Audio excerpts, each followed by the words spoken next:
Big Shaq had it all: wealth, power, and a spotless reputation, until a cop accused him of stealing his own heavy bike. But this isn't just a misunderstanding, it's a setup. As the media turns against him and his closest allies vanish, he uncovers a corrupt police force, a secret smuggling ring, and an old enemy pulling the strings. Someone powerful wants him gone, and the deeper he digs, the more dangerous it gets. Now Shaq must choose: walk away or expose the truth, no matter the cost. Watch now to uncover the truth before it's too late. Before we deep dive into this interesting story, subscribe to our channel and tell us, where are you watching from? Share in the comments below.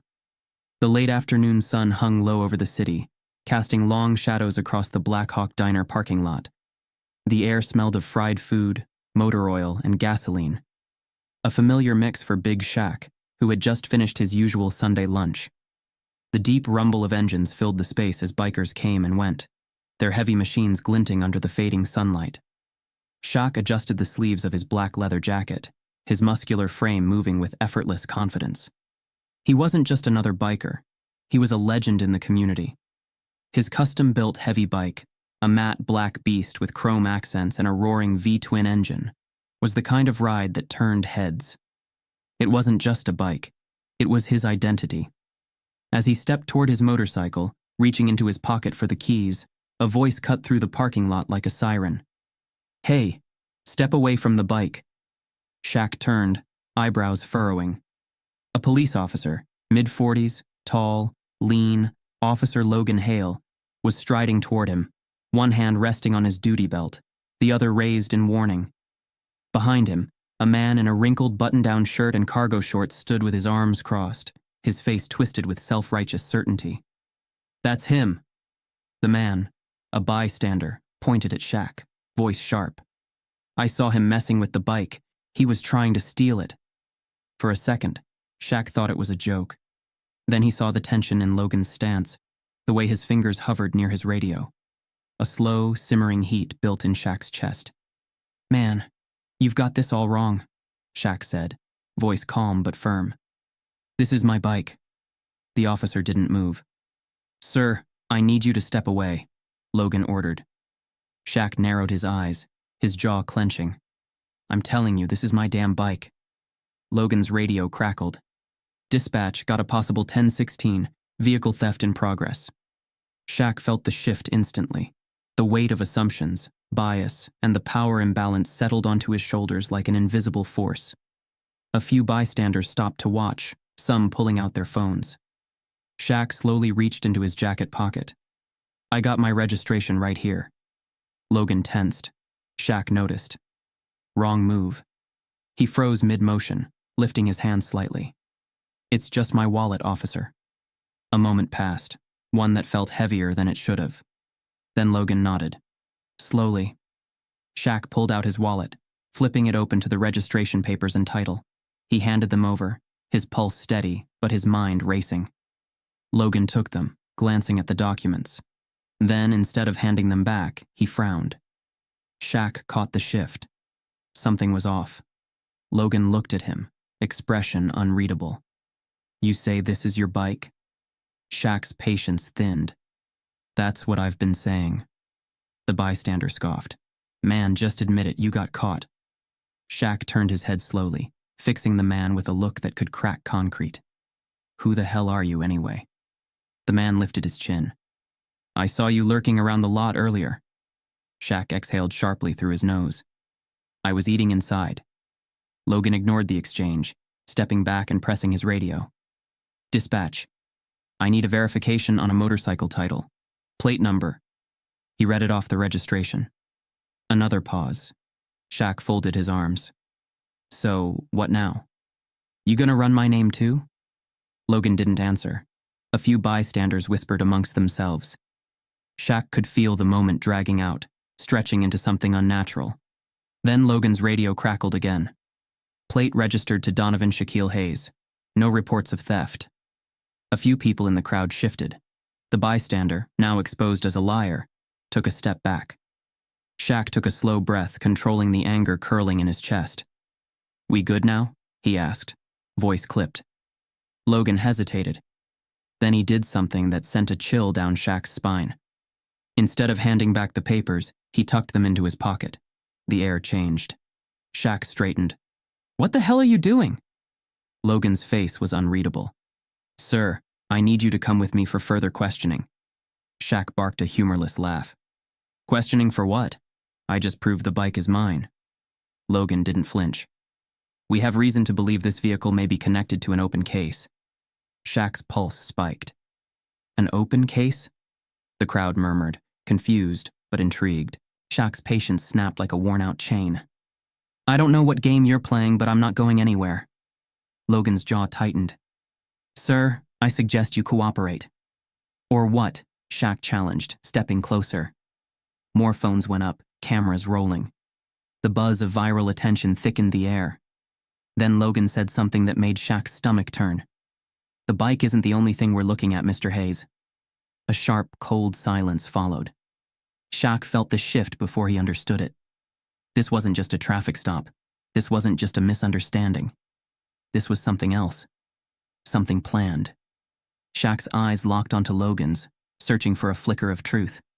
And for the first time in years, he felt a sinking certainty that he was in deeper trouble than he had ever imagined. The sun dipped lower behind the buildings, shadows stretching across the parking lot. The crowd held its breath. And Big Shaq realized he had just stepped into something far bigger than a stolen bike. Something he might not walk away from. The air in the parking lot felt thick, buzzing with an invisible tension that hadn't been there moments ago. The smell of gasoline, grilled food, and hot asphalt clung to the air, but Shaq wasn't paying attention to any of it now. All he could see was Officer Logan Hale, standing between him and his bike like a brick wall. Shaq had been in plenty of situations where people made assumptions about him. Being 6 feet 4 inches with a frame like a linebacker, covered in leather, and standing next to a motorcycle that could outrun a police cruiser, meant that people often looked twice. He was used to the lingering stares, the suspicious glances. But this wasn't normal. Logan had his hands on his belt, not quite reaching for his cuffs, but not relaxed either. The bystander who had accused Shaq stood a few feet behind the officer, arms crossed, chin raised like he'd just done something noble. Shaq kept his voice steady. "I already told you, this is my bike." Logan didn't budge. "Sir, I need you to come with me for further questioning." Shaq blinked. "For what?" Logan didn't answer right away. Instead, he just stared, his jaw clenched so tightly Shaq swore he could hear the man's teeth grinding. Shaq exhaled sharply. "You checked my registration. My name is on the damn title. What exactly am I being questioned for?" The crowd had thickened now. A few bikers from the diner were watching closely, arms folded, some shaking their heads. Someone else had started recording. Then came the voice that Shaq didn't expect. "Yo, y'all know that's Big Shaq, right? The dude's got money. Why the hell would he steal a bike?" Logan's face didn't shift, but his fingers twitched. A subtle nervous tick. Shaq noticed. This wasn't about the bike. This was something else. Before Shaq even stepped toward the cruiser, the internet had already exploded. Free Big Shaq was trending within minutes. Clips of the incident flooded Twitter, Instagram, and TikTok. Some people were furious, calling it racial profiling, abuse of power. Others were spinning it differently, implying that Shaq had a criminal past, that maybe there was more to the story. Then came the news sites. Headlines flashed across Shaq's phone screen in real time. Breaking, motorcycle theft investigation, millionaire caught in shocking incident.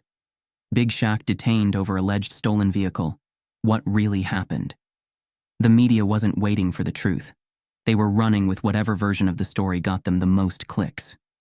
Shaq sat in the back of the squad car, arms folded across his chest, his jaw clenched so tight it hurt.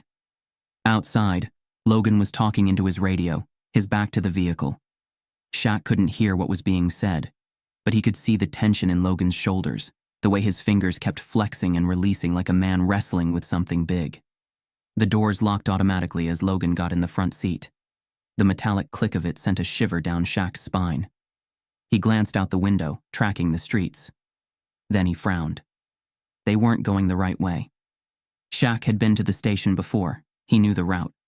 They should have turned left at the last intersection. Instead, Logan took a right, toward the warehouse district. Shaq leaned forward slightly. Yo, where are we going? Logan didn't answer right away. His grip on the wheel was too tight. Shaq's stomach turned. He had spent his life reading people, in business, in fights, in every high-stakes situation imaginable. And right now, Logan wasn't acting like a cop bringing someone in for questioning. He was acting like a man being forced to do something he didn't want to do. Shaq's pulse ticked up. Logan, where the hell are we going? Logan exhaled through his nose. Just relax. Shaq's eyes narrowed. Relax? Nothing about this was relaxing. The buildings outside changed. Gone were the usual bustling city streets. Instead, the roads turned quieter, darker.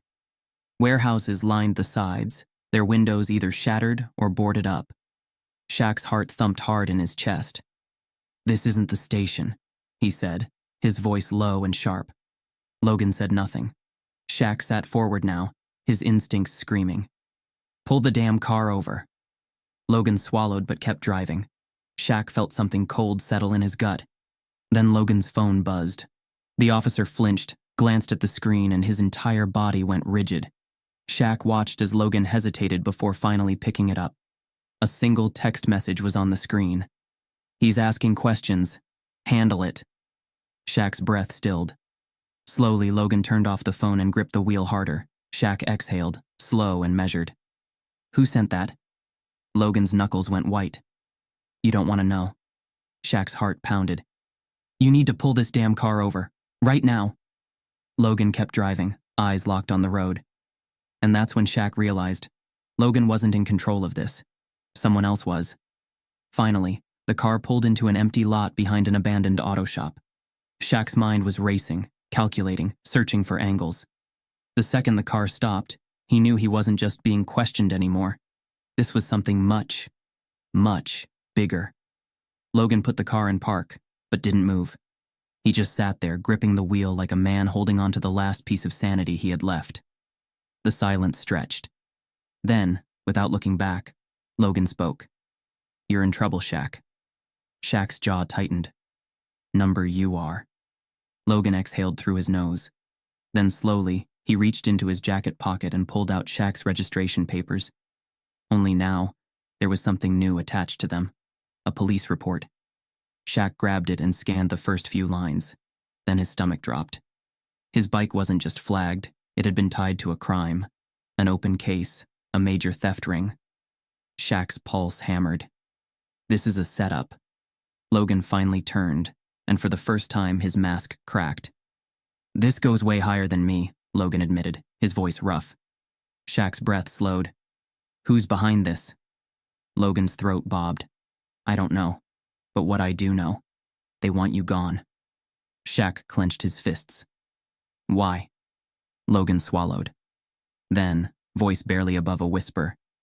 Because you got too close to something you weren't supposed to. Shaq's skin prickled. He hadn't been investigating anything. He hadn't been involved in anything. So what the hell was this really about? The air inside the station was stale, thick with the scent of burnt coffee and disinfectant. Shaq had been here before, not as a suspect, but as a visitor, bailing out friends who had gotten into minor trouble. This time was different. This time, he was the one being processed. The officer at the front desk barely looked up as Logan led Shaq through the heavy doors. The few other officers scattered around the station cast quick glances, their expressions unreadable. Shaq couldn't tell if they recognized him from the news already, or if they were just used to seeing men like him in handcuffs. Logan hadn't said a word since they pulled into the lot. He was tense, his posture rigid, his jaw locked so tight Shaq thought it might crack under the pressure. Shaq wasn't nervous, he was furious. Take these off, he muttered, glancing down at the cuffs on his wrists. Logan didn't respond right away. He exchanged a look with the desk sergeant, then reluctantly pulled out the key and unlocked the cuffs. The metal snapped open, leaving red marks around Shaq's wrists. He rolled his shoulders, flexing his fingers, exhaling slowly to keep his temper in check. This is a waste of everyone's time, Shaq said, rubbing his wrists. Logan's jaw twitched. Just sit tight. Yeah, I'll do that, Shaq said, his voice flat. since I got nowhere else to be. The interrogation room was smaller than Shaq expected, claustrophobic, windowless, built to make people feel trapped. The metal chair was cold, the single light overhead flickering slightly. Across from him sat Detective Eric Monroe, a man in his mid-50s with tired eyes, graying hair, and a reputation for making people sweat. He leaned back in his chair, a file in front of him, unopened. Logan stood by the door, arms crossed, his face blank. Shaq sat with his arms on the table, his posture relaxed but his mind racing. He wasn't going to let them see frustration on his face. He had nothing to hide. "Let's start with the basics," Monroe said, finally opening the file. "Your name is Donovan Shaquille Hayes?" Shaq raised a brow. "You dragged me in here, and you don't even know my name." Monroe didn't react. He tapped a pen against the folder. "You were at Black Hawk Diner earlier today?" Shaq leaned back. "You already know I was." Monroe ignored the attitude. "And you were attempting to leave on a motorcycle, correct?" Shaq sighed. "My motorcycle." Monroe glanced at Logan, then back at the file. "And yet we received a tip that the bike had been reported stolen." Shaq's stomach tightened slightly, but he didn't let it show. "Let me guess. Anonymous tip?" Monroe nodded. "That's right." Shaq exhaled through his nose. "And that's enough to bring me in?" Monroe slid a photograph across the table. It was his bike, parked behind a rundown warehouse. The timestamp in the bottom corner was from 2 weeks ago. Shaq frowned. "What's this supposed to be?" Monroe tilted his head. "That bike matches your registration, but according to our records, it was linked to an active case involving stolen vehicles and illegal exports." Shaq's mind raced. His bike, tied to a crime. "That's impossible," he said, shaking his head. "That bike hasn't been out of my sight." Monroe studied him, silent. Then he dropped another photo onto the table. This one was grainier, taken at night. A figure stood next to the bike, slightly blurred. "Is that supposed to be me?" Shaq asked, staring at the image. Monroe didn't answer. Shaq barked a short, humorless laugh. "This is some serious BS. Can you account for your whereabouts 2 weeks ago?" Monroe asked, ignoring his reaction. Shaq narrowed his eyes. "Are you serious right now?" Monroe didn't blink. Shaq rubbed his jaw, thinking. 2 weeks ago? He had been in Miami for a business meeting. "Yeah, I was out of town," he said. "Plenty of people can confirm that." Monroe flipped through a few more pages in the file. "Funny, that's not what our source said." Shaq stilled. "Your source?" Monroe nodded. "An informant came forward, claims you've been involved in moving high-end stolen vehicles, says you use your status as cover, that no one would ever suspect you." Shaq stared at him. "And you believe that?" Monroe shrugged. "Doesn't matter what I believe. What matters is the evidence." Shaq exhaled sharply, shaking his head. "So